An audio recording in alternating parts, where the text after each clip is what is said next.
अस्सलाम वालेकुम Pakistan, this is मलिया Hashmi, you watching my YouTube channel. नाज़रीन, बात करेंगे एक ऐसे ज़बरदस्त इंसान की जिसे उर्फ़ आम में मोहसिन पाकिस्तान कहा जाता है, जिसने माशाअल्लाह अपनी सारी ज़िंदगी पाकिस्तान के दिफाई निज़ाम को मजबूत और नाकाबिले तस्खीर बनाने में लगा दी। एक ऐसा शख्स जिसका आज भी जिक्र सुनकर पाकिस्तान के बदतरीन मुखालिफिन की टांगें कांपती हैं, जिसको हर तरीके से नुकसान पहुंचाने की पाकिस्तान के मुखालिफिन ने बहुत कोशिश की, लेकिन शुक्र अल्हम्दुलिल्लाह कि पाकिस्तान की रियासत ने उन्हें भरपूर सिक्योरिटी प्रोवाइड की, प्रोटेक्शन दी अल्लाह की मदद से। उनका नाम है जनाब डॉक्टर अब्दुल कदीर खान साहब, जो आज दुनिया से चले गए, लेकिन इंशाअल्लाह जब तक हमारी आखिरी सांस है तब तक, और इंशाअल्लाह रहती दुनिया तक, जब तक पाकिस्तान अल्लाह के हुक्म से कायम रहेगा, उनका नाम हमारे दिलों में भी रहेगा और हिस्ट्री बुक्स में भी उनको बहुत अच्छे अल्फाज में याद रखा जाएगा इंशाल्लाह। तो जहाँ तमाम पाकिस्तानी आज उनके जाने पर ज़ाहिर है दुखी भी थे, और तकरीबन मुझ समेत तमाम लोगों ने जो आज टेलीविज़न प्रोग्राम्स अपने किए वो तकरीबन डॉक्टर अब्दुल कदीर खान साहब पर ही थे कि उनकी क्या अचीवमेंट्स थी, किस तरह से जब अमेरिका के दबाव में आकर न्यूक्लियर रीप्रोसेसिंग का जो प्रोजेक्ट था वो ना कर सका, वो कॉन्ट्रैक्ट जो है वो ख़त्म हो गया अमेरिका के दबाव की वजह से, जो पाकिस्तान और फ्रांस एक बड़ा अच्छा इनिशिएटिव ले रहे थे। उसके बाद यूरेनियम इनरिचमेंट का एक ऐसा तरीका था, क्योंकि दो ही तरीके हैं जिससे आप अपने दिफाई निज़ाम को मजबूत कर सकते हैं, एटमी ताकत आप बन सकते हैं।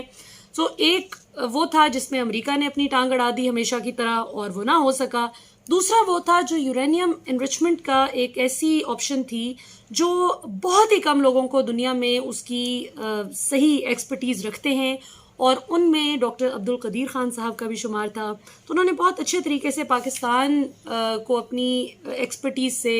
जो है वो बनाया, दिफाई तौर पर मजबूत माशाल्लाह। उसके बाद फिर जाहिर है कि अमेरिका बहादुर के जो प्रेशर्स भी आते रहे, और उसकी वजह से उनको बहुत कुर्बानी देनी पड़ी, अगरचे वो बहुत बहुत बहुत चाहते थे, उनकी बड़ी ख्वाहिश थी कि वो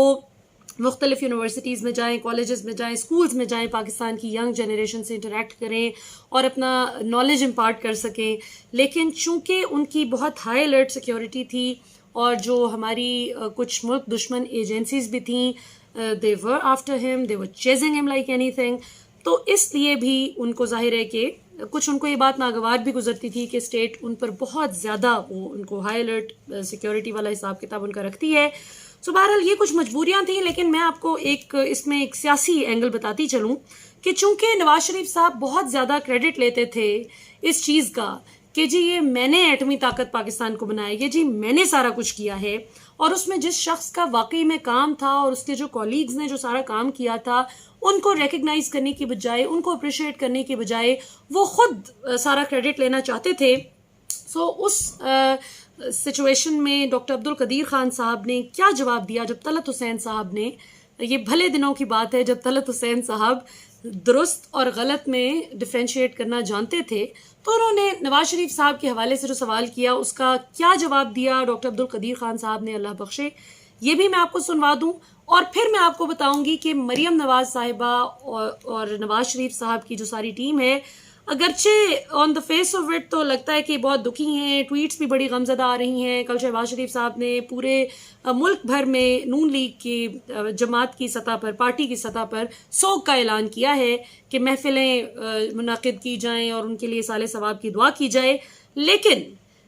एक ऐसी हरकत जो एक ऐसे शख्स से आज करवाई गई है,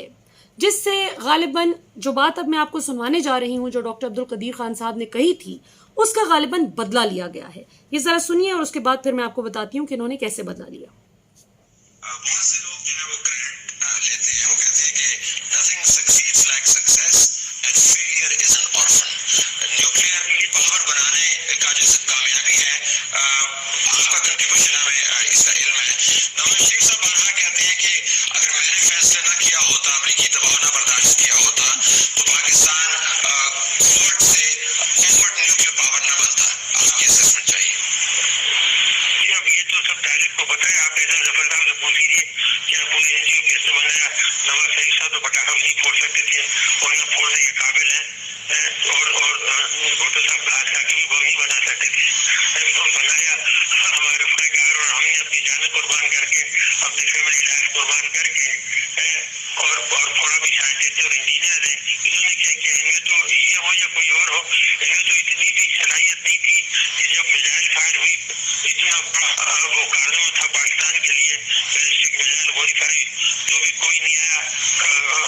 खड़े होकर देखता। और जब न्यूक्लियर एक्सप्लोजन की, हालांकि इतना अहम मामला था, मुल्क बाहर बन रहा था, जहाज में बैठ के आते, आधे घंटे का काम था, लेकिन जरूरत नहीं हुई कि आकर देखते। तो ये बात सब अपनी वो लेने लगते, क्रेडिट लेने लगते, बहादुरी दिखाने लगते। उस वक्त जिनकी हालत थी वो आपने किताब पढ़ी होगी, डेमोक्रेसी इंडियन पाकिस्तान, उसको देखिए, तो पूरे वाकया बयान है। और हमारे गौरव साहब से पूछिएगा, शमशाद साहब से पूछिएगा, सबको पता है, जफर साहब से पूछिएगा, तो वाकई सबको पता है कौन कितना हाजिर और किसने क्या बटन दबाया। लेकिन सियासी तौर पर फैसला तो वज़ीर आज़म को ही करना था ना जी,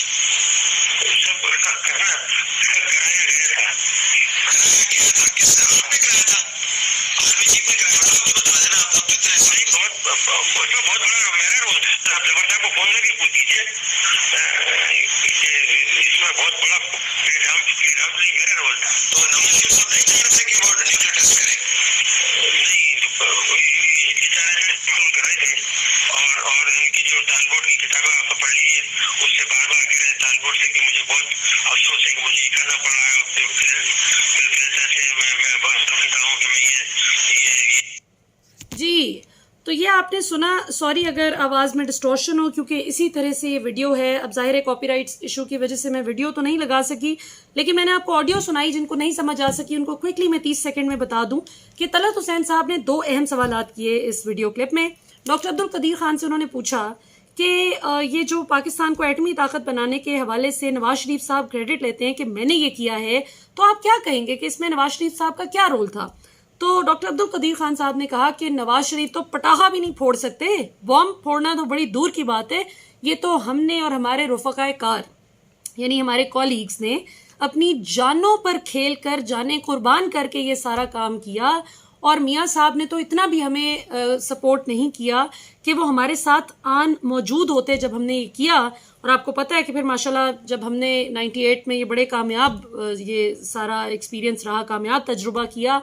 तो उसमें माशाल्लाह जब 3 पर 6 का जवाब दिया पाकिस्तान ने, तो इसमें डॉक्टर अब्दुल कदीर खान और उनकी टीम का क्रेडिट जाता है सारा, जो मियाँ साहब ने हमेशा की तरह बिरयानी और कीमे वाला नान और निहारी समझ के खुद ही लपेटने की कोशिश की। तलत हुसैन साहब ने दूसरा सवाल ये किया कि वो वज़ीर आज़म तो थे ना, तो आप उनकी मर्जी के बगैर तो नहीं कर सकते थे, ये उन्होंने आखिर इजाज़त दी ना। तो जिस पर डॉक्टर अब्दुल कदीर खान साहब ने फरमाया कि ये उन्होंने फैसला नहीं किया था, उनसे करवाया गया था। और उस पर उन्होंने पूछा कि किसका प्रेशर था, आर्मी चीफ का था, किसका था, अब तो आप बता दें। तो अब तो वो आर्मी चीफ नहीं है जो उस वक्त थे। तो उन्होंने कहा कि ये आपको सारी डिटेल्स मिल जाएंगी कि जो वो अपनी बात करते हैं, जो उनको फॉरेन ऑथर्स भी कोट करते हैं कि कैसे वो बड़े अपोलोजेटिक हो के कहते थे कि हो बिल क्लिंटन साहब, मैं किस तरह से वो उन्हें बताऊंगा कि मैं तो ये बिल्कुल नहीं करना चाहता था। और वो भारत और अमेरिका की जानिब इंतहाई अपोलोजेटिक थे। सो मैंने आपको बताया कि जो न्यूक्लियर रीप्रोसेसिंग के हवाले से भी पाकिस्तान और फ्रांस का बड़ा ज़बरदस्त एक ऐसा मुआहिदा कि जिससे पाकिस्तान दिफाई तौर पर इस तजुर्बे से कहीं पहले बहुत स्ट्रेंथन हो सकता था, वो भी अमेरिका ने गालिबन 79 में, मैं आपको चेक करके बता दूंगी, लेकिन मेरी इंफॉर्मेशन के मुताबिक लेट 70s की ही बात है वो भी, कि जब वो कैंसिल करवा दिया गया। और उसके बाद फिर ये जो यूरेनियम इनरिचमेंट वाला मॉडल है, जो ईरान अभी तक पाकिस्तान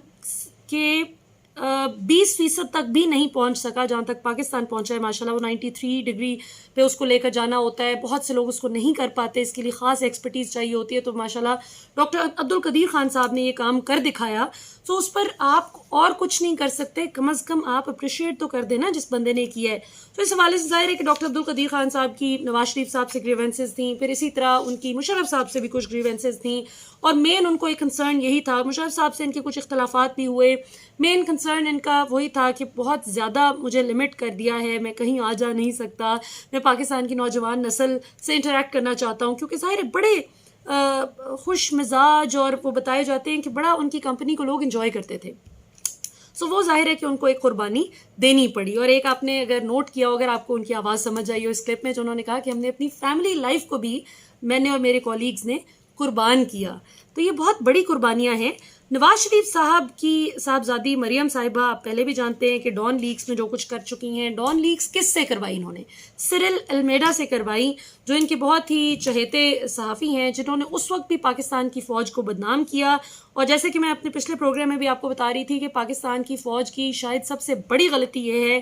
کہ they let P M L N get away with it. P M L N میں جو لوگ بھی اس کے لیے ذمہ دار تھے, مریم اینڈ کمپنی, ان سب کو چونکہ انہوں نے کیفر کردار تک نہیں پہنچایا, لہٰذا آج معذرت کے ساتھ میں کیا ہی لفظ استعمال کروں کہ چلو آسان بہتر الفاظ استعمال کر لیتے ہیں کہ ہر دوسرا بندہ جس کا دل چاہتا ہے منہ اٹھا کے پاکستان کی فوج پر حملہ آور ہو جاتا ہے. سو میں ذرا سرل کی آپ کو ٹویٹ پڑھ کے بتاؤں کہ جو ایک طرح سے ڈاکٹر عبدالقدیر خان صاحب کی وفات پر جہاں دنیا بھر سے ان کو خراج تحسین پیش کیا جا رہا ہے, وہاں پر کس بے شرمی سے اس انسان نے ڈان لیکس کے ہی کرتا دھرتا نے دوبارہ سے ٹویٹ کی ہے, اور یہ ٹویٹ یہ خود سے نہیں کر سکتا. تو ایک طرف مریم صاحبہ کنڈولنس کے ٹویٹس کر رہی ہیں, شہباز شریف صاحب پورے ملک میں اپنی پارٹی کی سطح پر جو ہے وہ محفلوں کا انعقاد کروانے چلے ہیں کہ کل سوگ ہوگا اور اصال ثواب کی دعائیں ہوں گی ڈاکٹر عبدالقدیر خان صاحب کے لیے, جبکہ دوسری طرف جس بے شرمی سے صحافی سے انہوں نے دوبارہ ایک مرحوم شخص کی عزت پر اٹیک کروایا, لعنت ہے ویسے کہ آپ پاکستان کے محسن پر اس کے جنازے پر حملہ کر رہے ہیں. شرم کا مقام ہے کہ ایک شخص جو قائد اعظم محمد علی جناح کے بعد سب سے زیادہ اگر پاکستان کسی کا مقروض ہے, دفاعی طور پر ماشاءاللہ جو ہم مضبوط ہوئے, تو اس آدمی کی سٹرگل تھی اس میں ماشاءاللہ, جو ساری زندگی جس کی اس نے قیمت چکائی, کتنی پابندیاں اس نے سہی کہ امریکہ بہادر اور دیگر سپر پاورز کا موڈ آف ہو گیا کہ پاکستان جیسا غریب ملک کہاں اتنا طاقتور ہو گیا. اور اس شخص نے, اللہ نے ڈیفینیٹلی اس شخص کو وسیلہ بنا دیا ہے, کیونکہ کوئی بھی شخص کچھ نہیں کر سکتا اللہ تعالیٰ کا جب تک اس پر فضل شامل نہ ہو. تو اللہ کا حکم تھا اور یہ چنے گئے, یہ نہ ہوتے کوئی اور ہوتے, لیکن جب اللہ نے اس شخص کو آنر دیا ہے تو آپ کون ہوتے ہیں اس شخص کی تذلیل کرنے والے. میں آپ کو پڑھ کے بتاتی ہوں کہ اس نے کیا بات کی ہے, اور آپ سب جانتے ہیں کہ کس کے کہنے پر کی ہے. اور اصل مرچیں یہی ہیں جو میں نے آپ کو بتایا ہے کہ انہوں نے چونکہ ایکسپوز کر دیا تھا کہ نواز شریف تو چاہتے ہی نہیں تھے پاکستان کو اٹامک پاور بنانا, یہ تو ہم نے بہت محنت کی, اور پھر ظاہر ہے کہ پاکستان کی ریاست کی طرف سے بھی دباؤ تھا کہ بھارت کو منہ توڑ جواب دو, 3 کی جگہ 6 کا جواب دو. اور یہ انہوں نے 98 میں نہ کیا ہوتا یہ کامیاب تجربہ اللہ کی مدد سے, تو آج پاکستان کا وہ حشر کر چکا ہوتا بھارت اور دیگر پاکستان مخالف قوتیں کہ ہم تصور بھی نہیں کر سکتے. سو بہرحال جسے اللہ رکھے اسے کون چکھے. سرل صاحب فرماتے ہیں کہ بائی دی اینڈ, یعنی اس شخص کے جنازے پہ یہ میں سے کیا کہوں, یہ ٹویٹ کر رہے ہیں, by the end Abdul Qadeer Khan was engaged in straightforward corruption, selling nuclear technology on the black market to third countries, a scheme that actually endangered Pakistan's nuclear program and had potentially dire strategic implications. It's as much his legacy as the earlier stuff. یعنی جتنی آپ ان کی تعریف کرتے ہیں کہ انہوں نے پاکستان کو ایٹمی طاقت بنایا, وہیں پر آپ یہ بھی مانیں کہ انہوں نے تھرڈ ورلڈ کنٹریز کو وہ نیوکلیئر ٹیکنالوجی بیچتے تھے اور یہ کرپشن کر رہے تھے, جس کا آج تک, یہ تو پاکستان کے بدترین مخالفین, یہ تو بھارت پاکستان پہ الزام لگاتا ہے اور آج تک وہ ثابت نہیں کر سکا. جس طرح خواجہ آصف اور دیگر نون لیگی رہنما جو ہیں وہ شوکت خانم پر ایک پیسے کا ثابت نہیں کر سکے عمران خان پہ کہ زکوٰۃ میں کوئی ایمبیزلمنٹ ہوئی ہے, ایک پیسے کا نہیں ثابت کر سکے کہ زکوٰۃ کا پیسہ آج تک عمران خان نے ایک پیسہ بھی کھایا ہو. عدالت میں 3 دفعہ بلایا گیا, یہ بھاگ گئے, یہ آئے ہی نہیں. سو یہ الزام لگانا بہت آسان ہے. تو یہاں پر تو حکومت کو بھی اب چاہیے کہ ہمارے محسن پاکستان کے خلاف ہرزہ سرائی کرنے والے شخص کے خلاف کارروائی بھی ہونی چاہیے, اور سوشل میڈیا ریگولیشن کی اب اس سے زیادہ کب ضرورت ہوگی یہ سوچنے کی بات پاکستان کی حکومت کے لیے ہے. بہرحال اس شخص کو تو کیفر کردار تک پہنچانا چاہیے جو نواز شریف صاحب کی طرف سے سکور ایون کرنے کے لیے ایک شخص کے جنازے پر ایسی گھٹیا ٹویٹس کر کے اس شخص کی عزت کو پامال کرنے کی کوشش کر رہا ہے. اور آخر میں جس طرح کا ان کا لائف سٹائل تھا, عام پاکستانی کسی زندگی وہ گزارتے تھے ناظرین, اگر وہ اتنا ہی پیسے بنا چکا ہوتا, نیوکلیئر ٹیکنالوجی بیچ کر اور کرپشن کرتا رہا ہوتا, تو کیا ایک ایسی معمولی سی مطلب ویری ایوریج فائنینشیل حالات کے ساتھ وہ زندگی گزار رہے ہوتے. وہ جو ٹیکنالوجی ان کے پاس تھی وہ تو آج تک کتنے ہی ممالک, دنیا کے اکثر ممالک ترستے ہیں کہ ہمیں کوئی دے, تو وہ یہ کرتا تو میاں صاحب سے زیادہ پراپرٹی وہ اس وقت 5 بر اعظموں میں حلال طریقے سے بنا چکا ہوتا ہو، جنہوں نے قومی پیسہ لوٹ کر بنائی ہے. سو آج تک کے لیے اتنا ہی ناظرین، پھر کل انشاءاللہ پھر ملاقات ہوگی. پاکستان زندہ باد.